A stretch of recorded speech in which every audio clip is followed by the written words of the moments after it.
prendre ma maison, tous mes trucs et mes jouets. Il y a une chose qu'on ne m'enlèvera pas. Je suis Iron Man.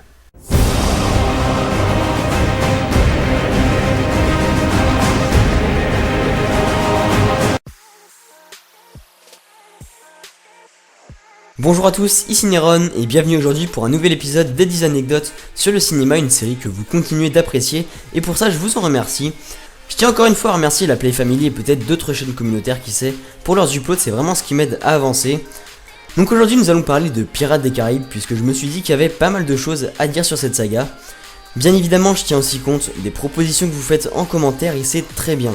Les amis, continuez de me proposer des films, mais essayez de proposer des films assez connus pour intéresser un maximum de personnes, puisque voilà, j'ai reçu quelques messages de films qui étaient très peu connus du grand public et moi ça me gênait un petit peu parce que voilà, je cherche à faire des vidéos qui attirent le maximum de personnes, donc, en tout cas qui potentiellement peuvent intéresser un maximum de personnes.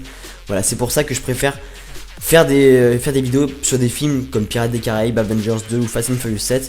Voilà, c'est plus vers ça que je vais m'orienter, mais voilà, pourquoi pas après m'orienter sur des types de films un petit peu spéciaux. Voilà, donc on va pouvoir commencer les 10 anecdotes. En premier, sachez que toute la saga s'est inspirée d'une attraction du parc Euro Disney du même nom, et depuis le succès suscité par les films, des sosies et des personnages de la saga ont été ajoutés sur l'attraction. Donc c'est cool de savoir que une aussi grosse saga telle que Pirates des Caraïbes, voilà, soit entre guillemets née d'un parc d'attractions, enfin pas vraiment née, mais voilà, ou qui soit vraiment inspiré d'un parc d'attractions, je trouve ça assez cool. Et l'univers Pirates des Caraïbes c'est vraiment quelque chose de spécial et qu'on peut aussi vraiment retrouver dans ce manège. En deuxième, le tournage de l'épisode 3 de la saga Pirates des Caraïbes jusqu'au bout du monde avait commencé alors que le script n'était même pas terminé. Cela n'a tout de même pas empêché le film de sortir dans les salles en 2007 et d'être un très très gros succès.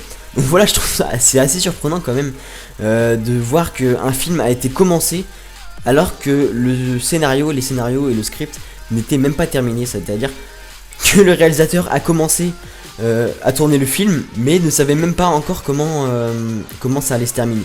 Donc c'est assez fou d'imaginer ça, mais voilà, le film, c'est le choix du réalisateur et voilà. En troisième, alors même qu'elle a passé 2 mois à Hawaï, puisque voilà, certaines scènes ont été tournées à Hawaï et même pas mal de scènes ont été tournées à Hawaï, l'actrice franco-espagnole Astrid Berguez Frisbey n'a pas eu la permission de s'exposer au soleil. Pourquoi? En effet, l'actrice qui devait interpréter une des sirènes du premier épisode de la saga devait garder son teint pâle. Donc c'est vraiment, imaginez un peu, pas le calvaire, mais l'impossibilité et les moyens mis en place qu'elle a dû faire. Je crois qu'elle a dû rester enfermée, je crois, dans des salles ou dans des maisons, je sais plus vraiment comment c'était. Mais voilà, rester tout le temps enfermée et ne pas pouvoir s'exposer au soleil, tout ça parce qu'elle ne pouvait pas se permettre de bronzer. Voilà, c'est tout simplement ça. Et c'est assez fou quand même de pouvoir faire ça. En quatrième, à la fin du tournage, lors d'un retour de nuit, le bateau ramenant Keira Knightley a frappé un récif et a coulé. Donc ouais, c'est assez surprenant.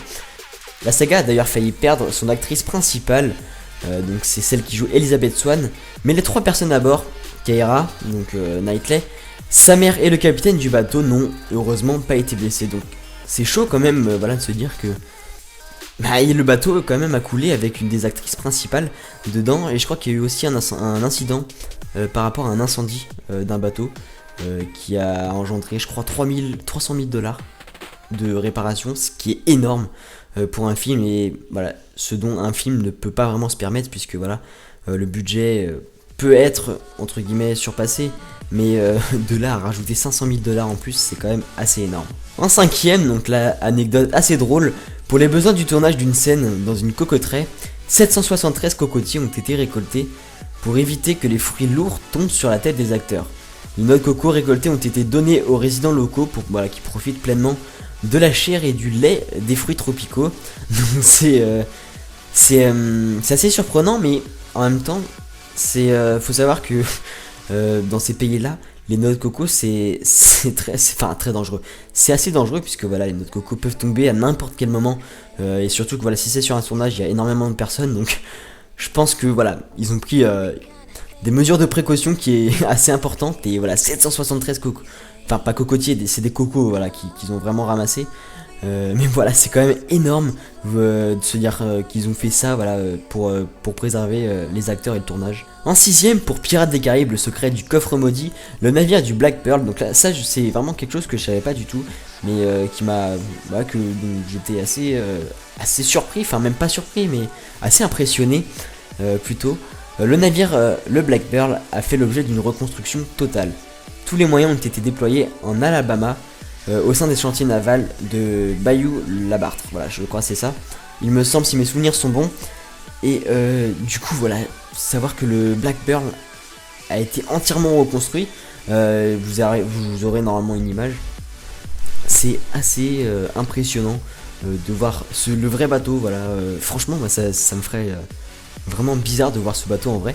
Et ça me ferait vraiment super plaisir, quoi. C'est un bateau mythique de la série, enfin de la saga, et c'est un bateau mythique même en général, tu vois. Si tu dis un bateau de pirate, tu dis Black Pearl direct.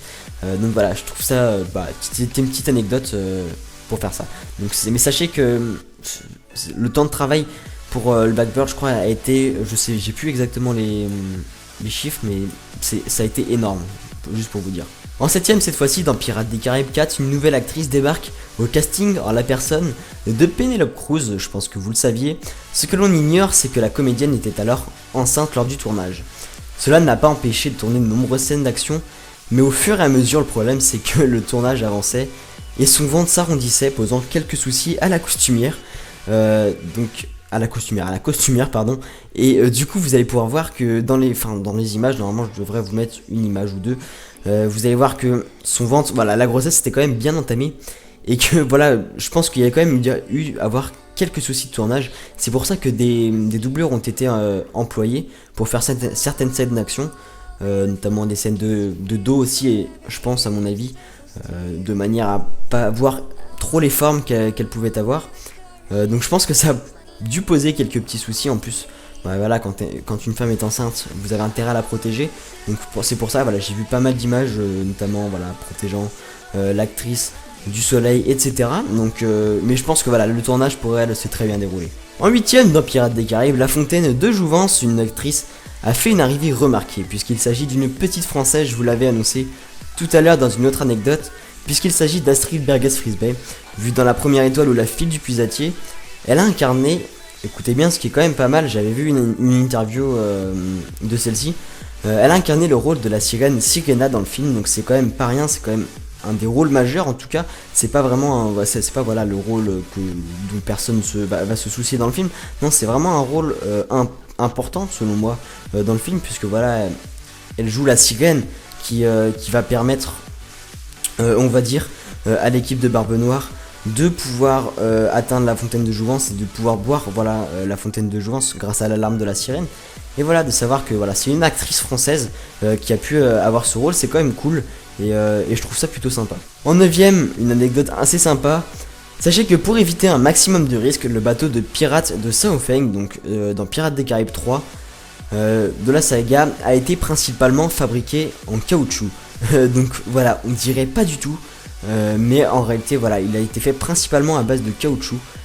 Ça peut être assez surprenant parce que quand on voit ce bateau, voilà, c'est un bateau en bois, comme tous les bateaux de l'époque, j'ai envie de vous dire. Mais voilà, c'est assez surprenant et donc voilà, pour éviter. Sachez que voilà, par contre le Black Pearl, voilà, ces bateaux-là a vraiment été fabriqué en bois. Mais ce bateau-là, puisque voilà, c'est un bateau, on va dire, c'est pas un des bateaux principaux. Et ben voilà, ils ont décidé de le faire en caoutchouc, comme ça voilà, ils prenaient beaucoup moins de risques, voilà, parce que c'est vrai que le Black Pearl, en le construisant en bois, bah voilà, si le navire se casse, pardon, bah voilà, il y a des gros problèmes de réparation, alors que si voilà, là il est en caoutchouc, il ne risque pas de se casser. Et donc voilà, donc c'est assez étrange quand même de savoir ça, puisque voilà, ça se remarque pas du tout dans le film. Et maintenant, 10ème et dernière anecdote. Sachez que dans ses premières interviews, Johnny Depp a expliqué s'être inspiré de différents personnages pour son rôle de Jack Sparrow. Il a avoué que c'est principalement Keith Richards, guitariste mythique et déjanté des Rolling Stones, qui lui a inspiré toutes ces folies. Donc voilà, maintenant vous savez d'où vient la personnalité de ce personnage, tout simplement. Keith Richards ayant eu vent de cet hommage, donc voilà, ayant pris connaissance de cet hommage, le musicien a accepté de faire une apparition clin d'œil dans la saga, en tant que père de Jack. Donc je crois qu'il n'y est pas, c'est pas lui qui joue le père de Jack dans l'épisode 2, mais c'est lui qui joue dans tous les autres épisodes, donc voilà. Ça a vraiment pu se concrétiser dans le 3e volet. Et voilà, sachant que voilà, c'est pas du tout un acteur qui a embauché ce rôle, qui est quand même le rôle du père de Jack, qui c'était pas rien quand même. C'est quelqu'un d'assez sérieux. Puis dans Pirates des Caraïbes 3, voilà, on le voit quand même pas mal. Enfin, on le voit faire quand même une belle apparition, notamment à un moment lors de la réunion.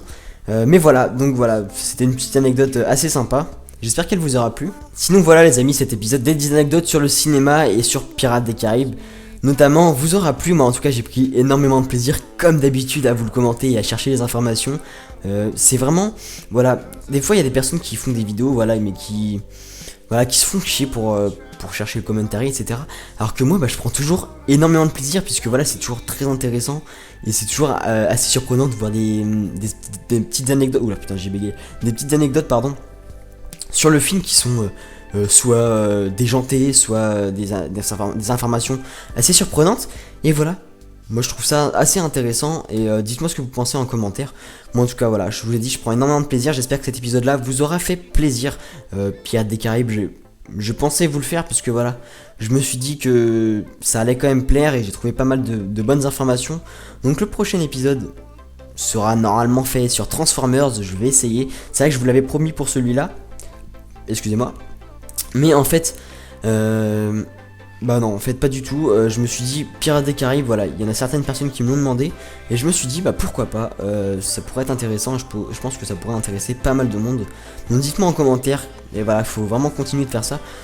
Quel film vous voudriez que je fasse en anecdote? Voilà, ça pourrait être intéressant. Mais comme je vous l'ai dit, donnez-moi plutôt des films connus. Parce que des films, voilà, des petits films à petit budget, ça n'intéressera pas grand monde.